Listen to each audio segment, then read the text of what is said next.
बनना स्टार्ट होते हैं। ठीक है, तो हम स्टार्ट करते हैं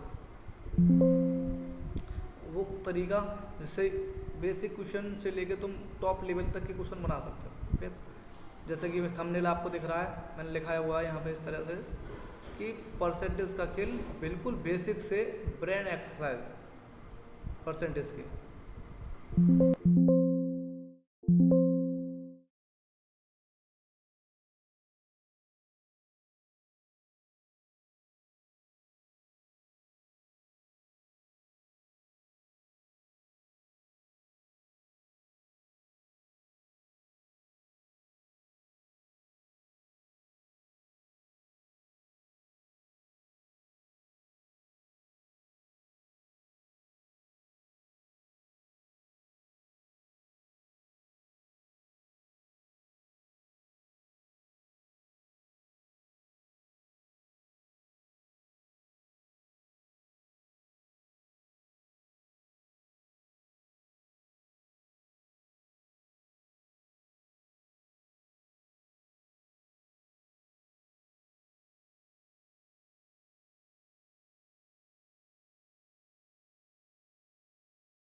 पहले हमारा क्या रहेगा कि हमें परसेंटेज की वैल्यू को फ्रैक्शन में,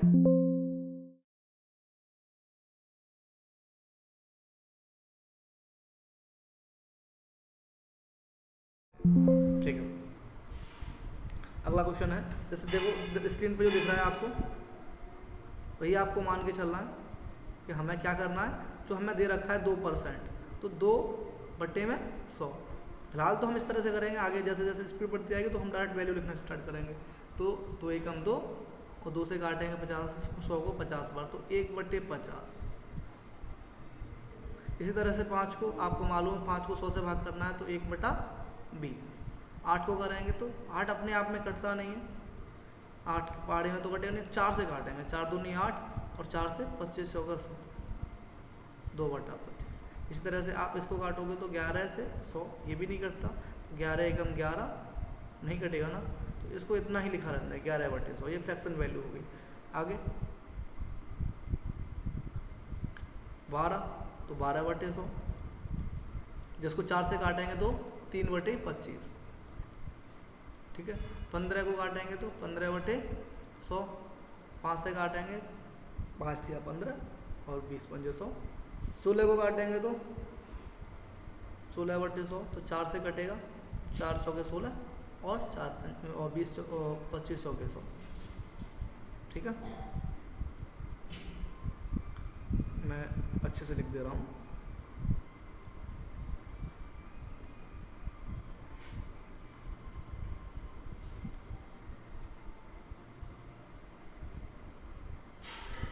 अगला वाला 20 से 100 कटता है 5 बार, तो इसको लिखेंगे 1/5। इसी तरह से आप आगे के नंबरों की खुद से प्रैक्टिस करें। जब तक आप खुद से प्रैक्टिस नहीं करोगे तब तक किसी के द्वारा प्रैक्टिस करी गई आपके लिए बेनिफिशियल नहीं रहेगी।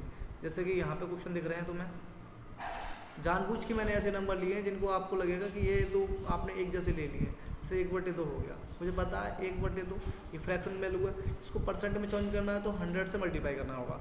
तो इसे काटता हूँ तो ये 50 बार कटेगा, तो 50 है का 50, तो 50% बोलेंगे 1/2 को।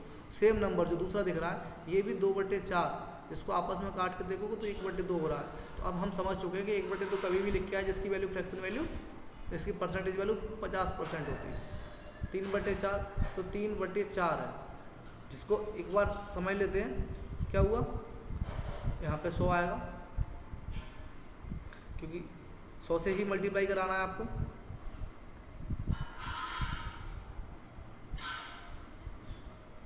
तो कितनी बार कटेगा, जैसे ही हम 100 लेके आएंगे तो ये कटा 25 बार, 25 दिया 75, सेम आपको दिख रहा है ये 6/8 है, जिसको हम लिख सकते हैं 2 से, तो 2 3 या 6 और 2 4 8, जो 3/4 लिखा है जहाँ पे भी, तो इसको भी हम डायरेक्ट 75% कर सकते हैं, 75%। अगला क्वेश्चन,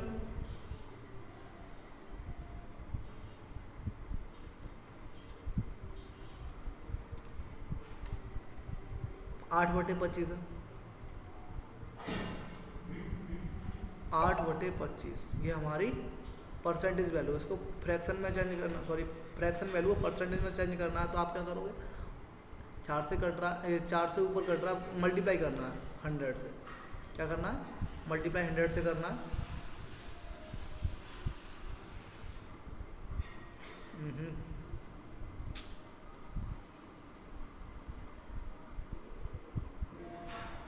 थोड़ा प्रॉब्लम रहा, चलो फिर से हम करते हैं।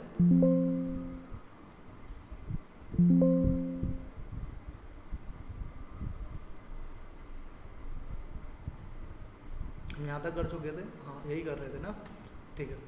देखिए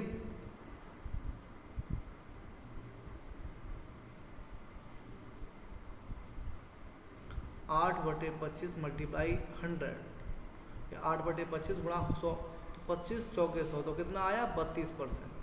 इसका मतलब समझ रहे हैं, जैसे मैंने लास्ट टाइम बताया था, किसी भी 25 नंबरों में से अगर 8 नंबर हमने किसी को ट्रांसफ़र करे हैं या फिर कुछ भी किया है, तो हम कह सकते हैं कि सर हमने 25 में से 8 किए हैं, तो वो 32% अपना हमारा ट्रांसफ़र किया है, बस यही मतलब है इसका। जैसे 10/25 है, मुझे पता है मैंने 5 से कटने वाला नंबर रखा है यहाँ पे, कि आप सिंपली समझ सको। जैसे 10/8/25 था तो 32 लेगा, ठीक है। 10/25 होगा तो क्या लिखेंगे, यहाँ पे 8 था तो 4 में मल्टीप्लाई किया, 10 होगा तो 10 में मल्टीप्लाई करेंगे, तो कितना हो जाएगा 40% हो जाएगा।